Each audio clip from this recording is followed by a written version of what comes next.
أعوذ بالله من الشيطان الرجيم بسم الله الرحمن الرحيم قال الله تبارك وتعالى في القرآن المجيد وما آتاكم الرسول فخذوه وما نهاكم عنه فانتهوا واتقوا الله إن الله شديد العقاب۔ اللہ تعالیٰ نے فرمایا ہے رسول تمہیں جو کچھ بھی دے دیں اسے تھام لو اور جسے وہ روک دیں اسے روک جاؤ، اور اللہ سے ڈرو، بے شک اللہ شدید سزا دینے والا ہے۔ سب کو معلوم ہے رمضان المبارک کا بابرکت مہینہ گزر رہا ہے۔ آج ہم اس بات کو سمجھیں گے کہ رمضان کے اندر اللہ کے نبی علیہ الصلوۃ والسلام کا معمول کیا ہوا کرتا تھا، کہ اللہ کے نبی علیہ الصلوۃ والسلام کے رات دن کیسے گزرتے تھے، سحری اور افطاری کیسے کیا کرتے تھے۔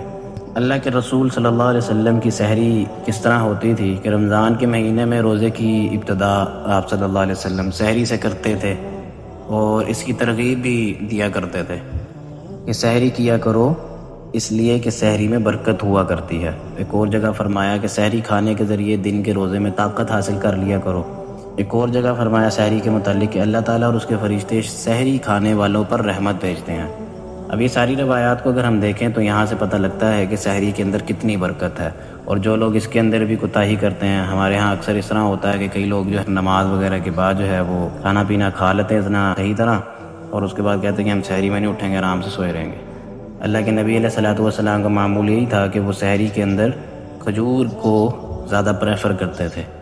ہم لوگ تو یہ تو ہماری ایک روایت بن چکی ہے، سحری کے اندر روٹیاں کھانی ہیں اور پراٹھے کھانے ہیں، اس کے بعد پھر اتنا زیادہ کھا لینا ہے، پھر روزے کے اندر بھی لوگ تنگ ہو رہے ہوتے ہیں، سائل بن رہے ہوتے ہیں کہ کبھی ان کی طبیعت خراب ہو رہی ہے، کبھی معدے میں الجھن ہو رہی ہے۔ تو اللہ کے نبی کی کتنی سمپل سی سحری ہوا کرتی تھی۔ کھجور کو سحری کے لیے بہتر سمجھتے تھے، خود بھی عام طور پر سحری میں کھجور اور پانی ہی پر اکتفا فرماتے تھے،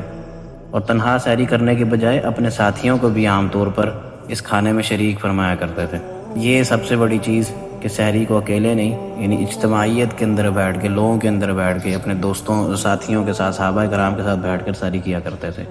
اور اسی طرح سحری کب کیا کرتے تھے؟ سحری بالکل آخری وقت میں کیا کرتے تھے۔ حضرت زید بن ثابت رضی اللہ عنہ فرماتے ہیں کہ ہم نے رسول اللہ صلی اللہ علیہ وسلم کے ساتھ سحری کی، پھر مسجد چلے گئے اور فوراً جماعت کھڑی ہو گئی۔ تو اس بارے میں راوی کہتے ہیں کہ میں نے ان سے پوچھا کہ ان دونوں میں یعنی سحری اور نماز کے درمیان کتنا فاصلہ رہا ہوگا؟ فرمایا اتنی دیر کا فاصلہ جتنی دیر میں آدمی 50 آیتوں کی تلاوت کر لیتا ہے۔ یعنی سحری اور فجر کی نماز میں اتنا کم اللہ کے نبی علیہ الصلوۃ والسلام فاصلہ رکھتے تھے۔ یعنی آج کل کے ٹائم کے مطابق آپ کہہ سکتے ہیں کہ 10 منٹ کا یا 12 یا 13 منٹ کا وقفہ رکھنے کے بعد نماز جو ہے وہ شروع کر دیتے تھے۔ اب اگلی چیز کیا ہے کہ افطار اللہ کے نبی علیہ الصلوۃ والسلام کی کیسی تھی؟ اللہ کے رسول علیہ الصلوۃ والسلام افطار کا بڑا اہتمام بھی فرماتے تھے اور اس کی ترغیب بھی دیا کرتے تھے۔ سورج غروب ہونے کے فوراً بعد افطار بھی کیا کرتے تھے، اور اس میں تاخیر بالکل نہ کی جائے اس کی لازماً ترغیب دیتے تھے، اور فرماتے تھے کہ لوگ جب تک افطار میں جلدی کرتے رہیں گے خیر پر رہیں گے۔ آج اگر ہم اپنے معاشرے میں دیکھیں تو خاص کر یہ نوجوان نسل جو ہے یہ روزہ کیسے رکھتی ہے، یعنی ان کو موقع مل جائے بس سونے کا، اور جب سو جاتے ہیں تو اکثر زیادہ تر میجورٹی جو ہے وہ عصر کی نماز کے بعد اکثر لوگ سو جاتے ہیں، اور وہ سوتے سوتے ان کو پتہ ہی نہیں لگتا کہ روزہ کھل گیا ہوتا ہے اور افطاری کا ٹائم اوپر نکل گیا ہوتا ہے۔ افطار میں اللہ کے نبی علیہ الصلوۃ والسلام کو کیا پسند تھا کہ افطار میں بھی اللہ کے نبی علیہ الصلوۃ والسلام کھجور کو پسند کیا کرتے تھے، اور اگر کھجور نہ ملتی تو پھر پانی کو ترجیح دیتے تھے، اس لیے کیونکہ یہ پاکیزگی کا ذریعہ ہے۔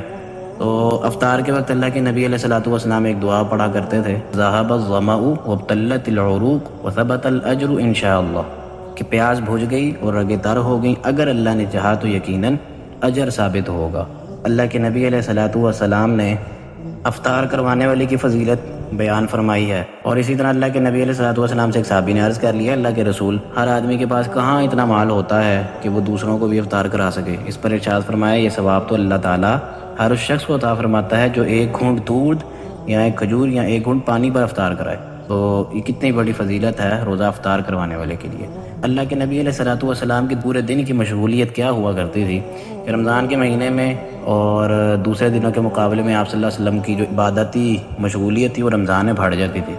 زیادہ محنت اور مشقت اور عبادت میں صرف کر دیتے تھے، اور اسی طرح تلاوت قرآن، ذکر و اذکار اور صدقہ خیرات میں بڑھ چڑھ کر اللہ کے نبی علیہ الصلوۃ والسلام حصہ لیا کرتے تھے۔ اور سب سے بڑی جو چیز تھی اللہ کے نبی علیہ الصلوۃ والسلام کی دن کی مشغولیت میں کہ روزے کی حفاظت کی بڑی فکر کیا کرتے تھے۔ اس مقصد کے لیے روزہ دار اہل ایمان کو بیہودہ باتوں یعنی مسلمانوں کو یہ ترغیب تلقین بھی کرتے تھے کہ اہل ایمان کو بیہودہ باتوں، فحاشی، گالی گلوچ، جھوٹ اور لڑائی جھگڑے سے ہر ممکن کوشش سے کہا گیا کہ دور رہیں، ہر ممکن پوری کوشش کے ساتھ اس کام سے دور رہیں، اور فرماتے تھے جو دھوکہ دہی، جھوٹ گوئی اور بد زبانی سے باز نہیں رہتا تو اللہ تعالیٰ کو اس کے کھانے پینے کے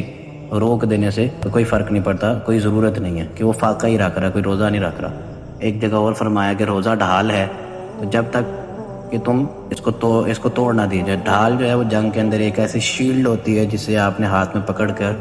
دشمن کے وار سے بچنا ہوتا ہے، تو جب وہ ٹوٹ جاتی ہے تو پھر آپ کے قتل ہونے کا یا زخمی ہونے کا خطرہ بڑھ جاتا ہے۔ تو اللہ کے نبی علیہ الصلوۃ والسلام نے یہی فرمایا کہ روزہ ڈھال ہے، مطلب یہی ہوا کہ اس ڈھال کو صحیح طرح یوز کرو۔ ایک اور بات اللہ کے نبی علیہ الصلوۃ والسلام نے دن کی مشغولیت کے بارے میں جو سب سے بڑی بات کہی ہے، ہم سب کو سمجھنے کی ضرورت ہے، اور اگر ہم نہیں سمجھتے تو ہم لوگ کتنے بڑے خسارے میں ہیں۔ کہ اللہ کے نبی نے فرمایا کتنے لوگ ایسے ہیں جو روزے دار ہیں جن کو ان کے روزے کے بدلے سوائے بھوکا رہنے کے اور کچھ نہیں ملے گا، اور کتنے رات میں کھڑے ہونے والے یعنی قیام اللیل کرنے والے، تراویح پڑھنے والے، نوافل پڑھنے والے، قرآن پڑھنے والے ایسے ہیں جن کو ان کے قیام کے بدلے سوائے رات جاگنے کا کچھ نہیں فائدہ ہوگا۔ اور جب کبھی اللہ کے نبی علیہ الصلوۃ والسلام کو روزہ بھاری پڑ جاتا ہے، جس طرح ہمارے ہاں بھی ہمارے خطے کے اندر موسم گرم رہتا ہے، تو جو اس عرب کا ایریا تھا وہ تو زیادہ گرم تھا، تو اللہ کے نبی علیہ الصلوۃ والسلام کو جب روزہ کبھی بھاری پڑ جاتا یا برداشت کی طاقت جواب دے دیتی تو سکون و آرام کے لیے سر پر پانی بہا لیتے تھے۔ ساری باتوں کو اگر ہم سامنے رکھیں تو ایک شعر آتا ہے کہ اب طرز زندگی تو ذرا سا بدل کے دیکھ، یعنی شاعر مخاطب ہے مسلمان سے کہ اب طرز زندگی تو ذرا سا بدل کے دیکھ، تو سنت رسول کے سانچے میں ڈھل کے دیکھ۔ رسول اللہ کی سنت کو اپنائیں گے تو زندگی کے کامیاب انسان بن جائیں گے۔ اللہ تعالیٰ سے دعا ہے کہ ہمیں ان تمام باتوں کو سمجھنے کی توفیق عطا فرمائے اور اس طرح رمضان گزارنے کی توفیق دے جس طرح پیارے نبی صلی اللہ علیہ وسلم نے اپنا رمضان المبارک گزارا تھا۔ تو اللہ تعالیٰ سے دعا ہے کہ ہمیں جو رمضان کے باقی روزے رہ گئے ہیں ان کو اچھے طریقے سے گزارنے کی توفیق دے، زیادہ سے زیادہ نیکیاں اور برکتیں سمیٹنے کی توفیق عطا فرمائے۔